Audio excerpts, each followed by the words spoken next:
Halo, Assalamualaikum warahmatullahi wabarakatuh. Balik lagi di channel Shiroshin.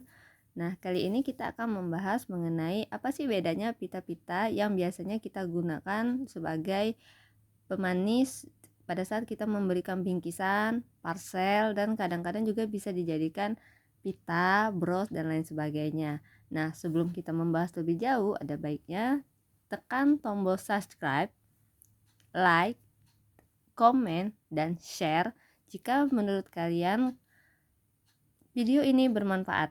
Oke. Nah, tidak basa-basi lagi. Jadi di sini saya punya dua jenis pita. Yang pertama itu adalah kotak-kotak. Ini. Oke. Yang kedua itu yang polos. Nah, umumnya orang menggunakan yang polos. Kita akan membahas yang pertama, yaitu yang kotak-kotak. Nah, yang kotak-kotak ini kalau misalnya dia dijadikan sebagai pita, itu sebenarnya cantik, tapi dia ada kekurangannya. Kekurangannya di mana? Seperti yang kalian lihat, kotak-kotak ini teksturnya ada bolong-bolong, ya. Jadi pada saat kita kreativitas kita membuat ini menjadi sebuah bros, maka pada saat kita menembakkan lem, ya, ini akan nembus ke dalam serat-serat ini. Nah, kalau dia udah nembus, ya otomatis tangan kita itu akan panas. Makanya kalau misalnya kita menggunakan pita model kayak gini, harus hati-hati, ya. Adapun contohnya kurang lebih kayak gini. Nih, kayak gini nih contohnya. Jadi kalau misalnya ini adalah contoh bunga mawar yang sudah saya buat sebelumnya. Jadi dia bentuknya cantik. Tuh. Tapi pada saat pembuatan ini, lem yang ada akan masuk ke dalam jaring-jaring seperti yang kalian lihat. Mungkin sudah tidak terlihat ya, tapi pada saat dia dilem dia akan masuk, kemudian agak panas. Jadi kalau misalnya menggunakan bahan kotak-kotak, saya sarankan agar kalian agak hati-hati dan agak menjauh dari lem, karena itu sangat panas, karena kita bisa langsung merasakan pada saat kita menembakkan dan membentuk pita ini menjadi bentuk mawar seperti ini contohnya. Oke, itu sih kalau misalnya kita menggunakan model kotak-kotak. Makanya kalau misalnya kreatif untuk art kayak gini, biasanya jarang orang menggunakan kotak-kotak. Selain bahannya bisa bikin tangan kita panas, bahan ini juga kalau kita pakai ini kan sudah rame nih, ya kan? Udah rame, dan ini adalah beberapa contoh warna-warna untuk kotak-kotaknya sendiri. Jadi kadang-kadang kita harus memilih dulu bajunya yang polos, karena brosnya kita ataupun bahan yang kita gunakan ini sudah ramai.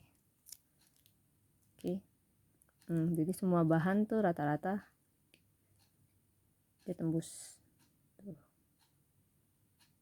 Oke, itu kalau untuk kotak-kotak. Nah, kalau misalnya untuk model yang polos, ini pada saat kita mengkreatifkannya menjadi bunga, ini juga ada dua motif. Yang pertama itu kayak ini agak keras, ya. Jadi pada saat kita bentuk, dia agak sedikit melawan. Tuh, dia agak sedikit melawan, ya kan? Karena dia agak keras, ya. Nah, enaknya pakai yang motif polos itu pada saat kita menembakkan lem tembak di sini sebagai penguncian, dan bisa bikin lagi bentukannya, ya. Tuh, saya mau jadiin dia bunga mawar, tembak lagi di sini. Tangan kita tidak langsung terkena panas. Nah, ini bukti dia keras, ya. Jadi dia sudah bisa bikin garis sendiri karena dia keras. Jadi kita enak kalau misalnya mau bikin ini jadi mawar, mau bikin dia jadi hastakaria yang dilipat-lipat, ini enak. Terus juga pada saat digunting dia tidak begitu berbulu. Nah, ini kalau gunting kalian gunakan itu tumpul, itu biasanya kayak gini, atau pada saat mengguntingnya tidak langsung sekali habis, ya. dia biasanya kayak gini, tapi itu tidak ada masalah. Yang bermasalah itu kalau misalnya kita dapat pita yang modelnya lembut. Nah, ini modelnya lembut, beda dengan tekstur yang keras tadi. Kalau secara gambar memang tidak jelas ya. Kalau tadi pada saat saya lipat-lipat itu akan ada garis.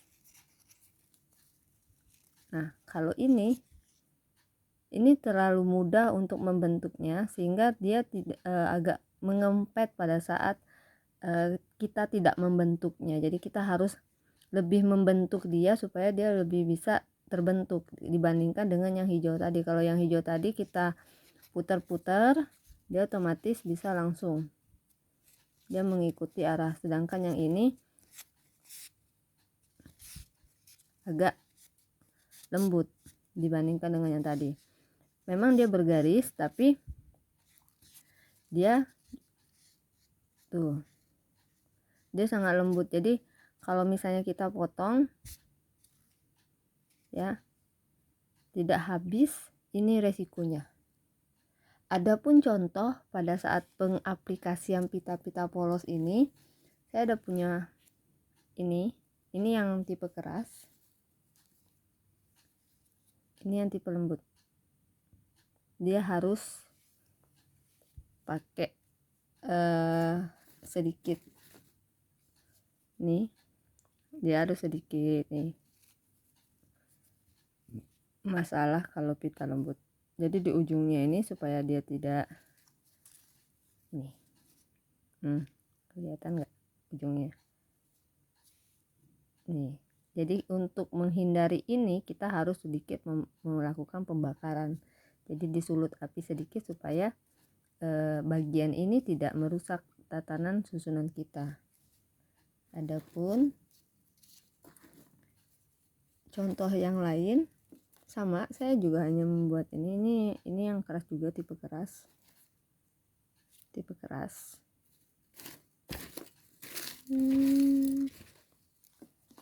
Nah, ini lembut. Jadi sangat berbeda. Kalau tipe keras kita bisa buat dia bunga mawarnya dia keras, tapi kalau lembut pada saat pengimplementasian dia agak sulit pada saat kita tempel di pondasinya gitu. Jadi demikianlah pengenalan pita yang kotak-kotak dengan yang polos. Semoga bermanfaat. Sampai di sini. See you pada saat di video berikutnya. Bye.